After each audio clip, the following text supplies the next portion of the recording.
Hello, so in this video I'm going to be telling random stories from my life. So my brother, my dad and I, we were at this baseball game and then this huge storm happened. So where I lived, there were a lot of tornadoes and a lot of severe weather, and we went to this baseball game, and this night in particular, there was a huge storm. It was so bad that they actually had to postpone the game, and all the players, I remember seeing them just running from the field and into the locker room, and they had us fans either go home or just kind of get inside of the baseball stadium. And my dad, he decided that we should just go home at that time and go home before the storm got worse. So we and some other folks left the stadium, and as we were walking, there was some extremely strong winds. I remember everything was blowing everywhere, and I was just, I was maybe 6 years old, so I was kind of fighting the wind, trying to walk forward. And they had these little sticker things that fell off of trees, and I remember they were flying everywhere, hitting my leg, hurting me. It was just strong winds everywhere. It was a mess.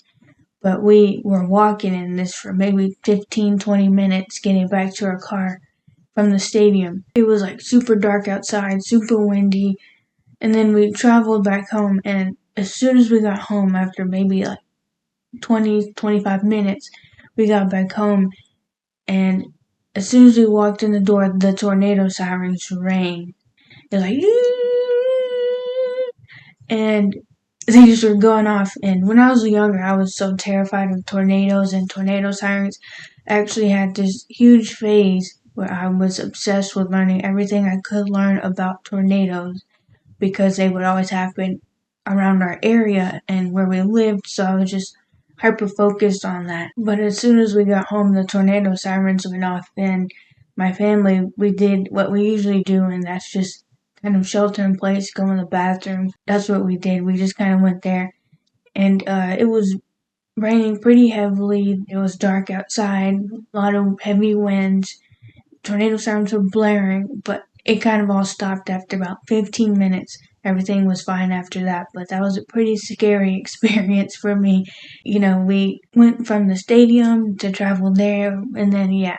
But I've always been terrified of tornadoes, but I've never been in a tornado, luckily. They usually just kind of pass over where we live or where we're at and go hit another place. Unfortunately, they hit other people, but they never hit us. The tornadoes didn't. I was just talking about this with my brother the other day, but I was like, my dad, he always refuses to take cover during storms or tornado warnings. I don't know what it is, but my mom, my brother, and I, we'd be sheltering in place in the bathroom, trying to keep cover of keep away anything that could happen during the tornado, like debris and stuff. We'd be covering our heads, hiding underneath things, and my dad, he just would be outside in the living room, just watching TV, watching the news, seeing where the tornado's at. I was just talking to my brother. I was like, Dad never sheltered in place. He'd just be outside. Or, yeah, my dad, there was a big storm one time, and everyone was in the bathroom hiding from the storm or trying to protect herself from the storm. My dad went outside. That's the kind of person he is. And he'll just be I remember when the storm ended, we walked into the living room, and my dad, he was watching the TV, just this way. He just watched it, and I don't know, he just does not shelter in place. I think he knows it's not going to reach us, so he doesn't really do as much as I do. Me, I'm like, go everybody, move, move, move, we gotta go, we gotta. That's to me, I'm very I'm on it, because I'm always worried about that thing. Something happening, a tornado hitting. But yeah, every time a tornado warning happened, I would start crying immediately, and I would just be so worried and scared, all of that. But when I was younger, like I said, I had a huge obsession with tornadoes. So I lived in Tornado Central. Essentially, it's a few states, and they all just get hit with tornadoes every single year. And around April, which it's April right now, tornadoes would happen a lot because of the weather, right? Hot and cold wind makes a tornado, forms it, funnel cloud, that type of situation.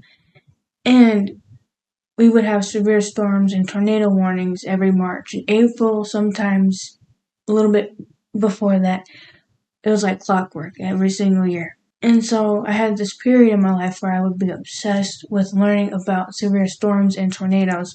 I would learn anything and everything I could about the storms. I would get books about it. I would watch storm chasers, shows like that. I would do research online, go on YouTube, just all kinds of things about tornadoes. And here's a fun fact. I learned about tornadoes. Most people don't die from the tornadoes themselves, but rather from the debris of the tornado, right? When tornadoes are picking up like pieces of tree and slapping it, in the wind, like swirling in the wind and then releasing it, that's what causes injuries and even death. That's a fun fact. Not a fun fact about tornadoes. I don't even know what you do in that situation. That's why they just say hide in like a room or something. But I would just go crazy and just search up anything and everything I could. I could probably tell you so many facts about tornadoes and different things back then. And every time March or April, came around, I would always check the weather apps, and I would check the temperature outside. And like I said, cool and warm air makes a tornado. So, little me, I was outside like, it's prime for a tornado. We must shelter in place. That's what I would do. And I said, you feel that? That's cold air and that's warm air. We must run. That's what I would do when I was little. And I also learned about funnel clouds, like I said, which does that. And so anytime I look in the sky and I see a weird cloud, I would be on edge and I'd become scared and terrified. I would ride in the car and I'd see like a weird cloud making like a funnel shape, and I'd immediately just start getting worried and nervous. Most of the time nothing happened, I'd be like, let's hurry on home. But I'd always be wrong, so obviously I'm not a meteorologist. Okay, another story, kind of along the lines of this obsession phase I had. When I was maybe 8 years old, I had this huge Elvis phase. Huge Elvis phase. I was obsessed with that man, okay? I think it started when my dad brought home one of Elvis's movies for me to watch. So my dad, he would check out movies from the library, and one of them was an Elvis movie. And I remember the first he brought home an Elvis movie, and I watched it, and then he'd bring more of Elvis's movies all the time. He'd be like, "Oh yeah, I got a new one," and I'd be like, "Oh thanks," and I'd play the CD, DVD. I think I watched close to 5 of his movies. I loved Elvis so much that I even had a birthday party themed after Elvis. Yeah, Elvis everything. I'll insert some pictures, but I drew this photo of Elvis, and back then there's this like cake company, and you draw a picture and they can replicate that onto a cake. And so I drew a picture of Elvis. So I drew this Elvis cake, and it was a picture of Elvis. It didn't look like him too much, but if you saw it and you knew him, you would know that was Elvis. But I drew it, and then it had like these emojis all on the side, and he was telling me happy birthday on the cake. Elvis had been long gone at this point, but I don't know. If I was at this time, if it was a 60s, I would have been just like everybody else, a huge Elvis fan.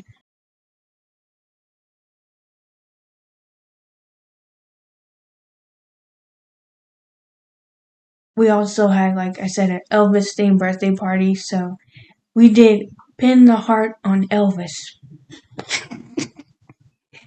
And I drew a big, like, life size picture of Elvis, and my entire family, my grandma, grandpa, my aunts and uncles, like, everyone was there, and we all pinned the heart on Elvis. And I think my mom won. It's whoever got closest to his face. Yeah.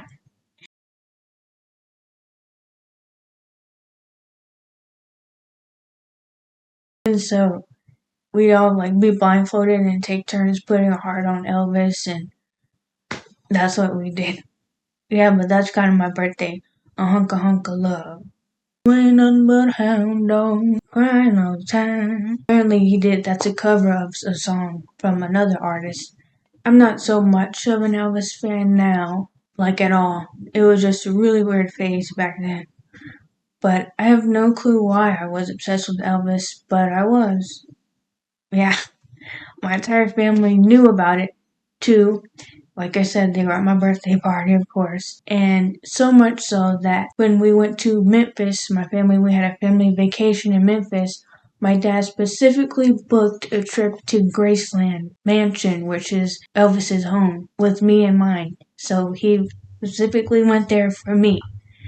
And yeah, that's how crazy obsessed I was with Elvis. My dad booked the whole thing for us to go to Graceland. Yeah, I was like, because my dad, he didn't want to go there, but he knew I liked Elvis so much. He was like, okay, I guess we'll go. He told me, he said, it's because you were so obsessed with Elvis. That's why we went. I remember we went to Legoland in 2012 and they had this Lego Elvis head, like his head made out of Legos. And I was just so excited to see that. Elvis! Oh my gosh, Elvis! That was 2012, so, but still during that period, you know.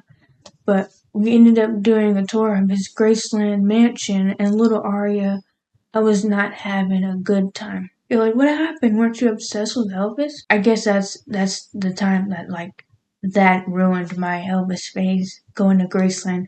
And it all started when I walked in the front doors and I found out immediately that we weren't allowed to go upstairs. I don't know why, but they didn't let anybody go upstairs and they had it blocked off and I was just so mad because I was like, I want to see the entire house. And they only let us see half of it, so that made me upset. They had like guards and then it had like rope, you couldn't go, and it had signs that said you cannot enter. And that just ruined the entire thing for me. We did get to see a lot though, but the entire time pretty much I was upset. But it was nice seeing the mansion, the car garage, the planes. We still got to see a lot of stuff. But I was upset the entire time we walked through the house. So every room I was just like, I was just so upset.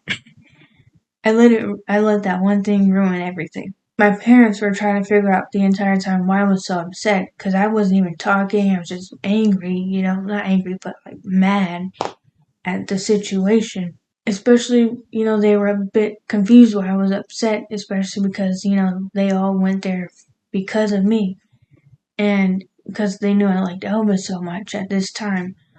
But that's the reason I was upset because we couldn't go upstairs. We ended up finishing the tour and I got to see his grave is where the last thing you look at when you finish the mansion tour.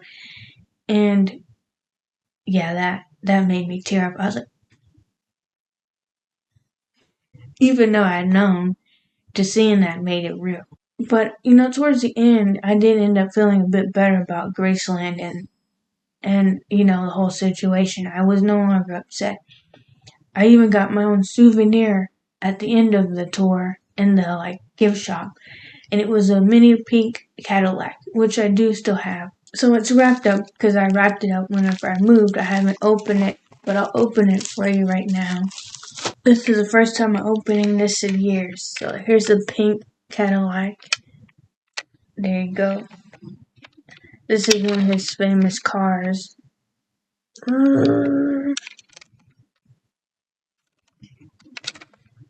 Yeah, I got this from the gift shop. Still pretty good. And the trunk lifts open. You can put stuff in there. There's like a thing in there. Yeah. But it's a souvenir car. The doors open. You can pop the doors, all of that.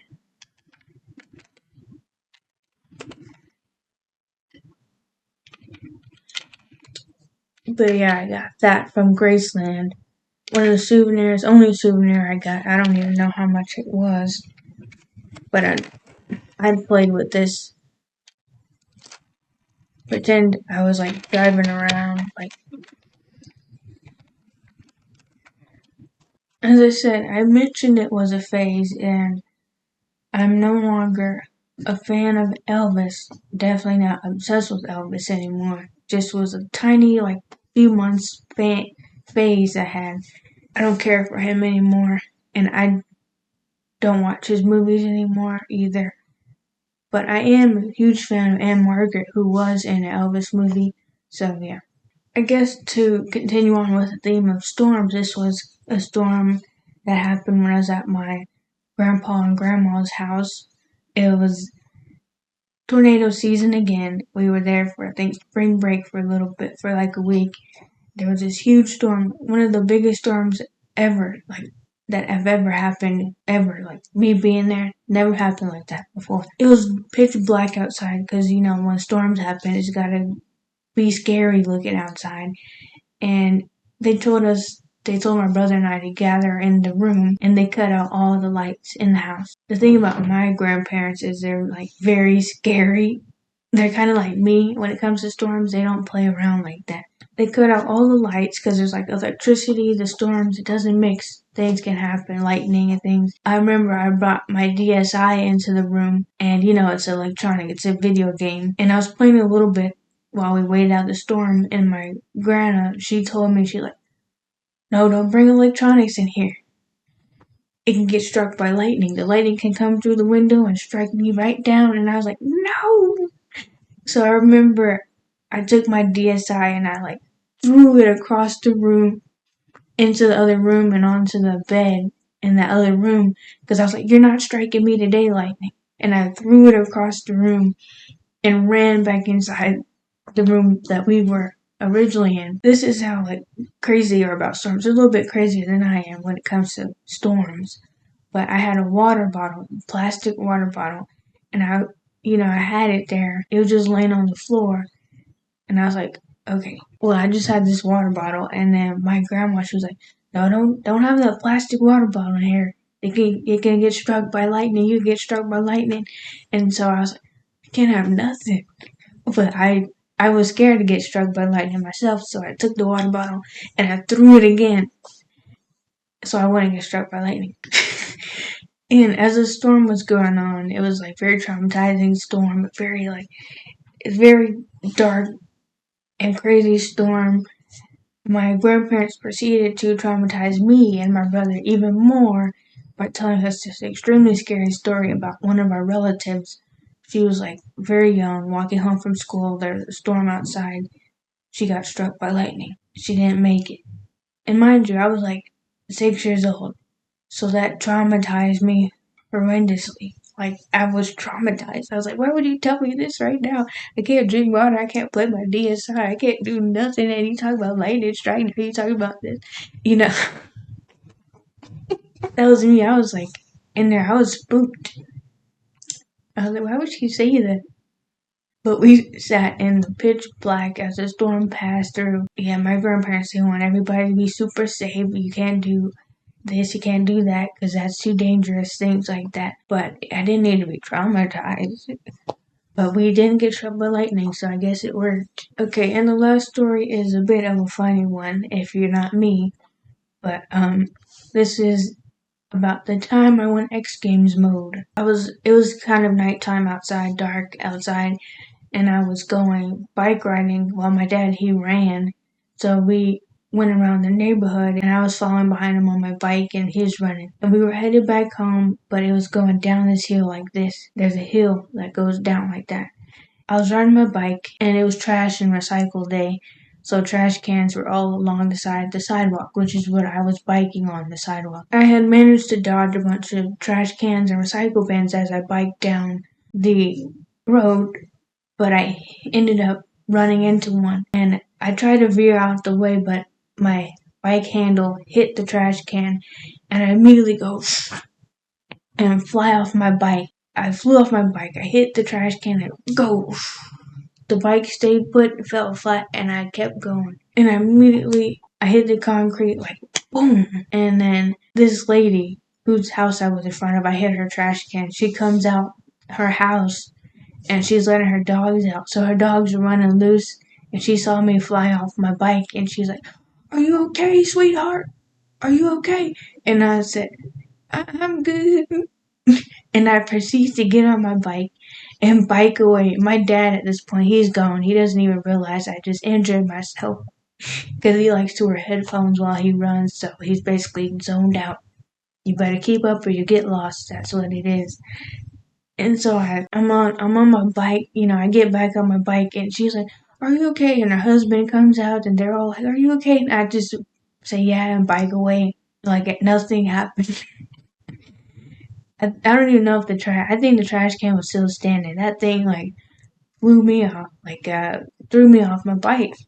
I got back on my bike and went down the hill. Down the hill, I was just like, and I immediately put my bike away when I got back home. And then my leg was hurting, and I went inside the house and immediately went to my mom, and I was trying to tell her what just happened because I was like, I just fell off my bike. And about me is when something happens, I cry. And so I went and got my mom, and I was like knocking on the door, like, Mom, Mom, Mom. She opens the door and she's like, What happened? What happened? And I said, immediately started crying. I couldn't even get out what happened. She was like, What's going on? What's going on? She thought like something crazy happened, something like traumatic happened. I guess it did in a way. I just injured myself and I said, I fell off my bike. And I was just crying. Then looked at my leg and I was bleeding. I scratched up my leg. It was pretty bad. And then, I told my dad later, after that, I told him what happened. He said, I didn't even know. Yeah, you did it. You did it.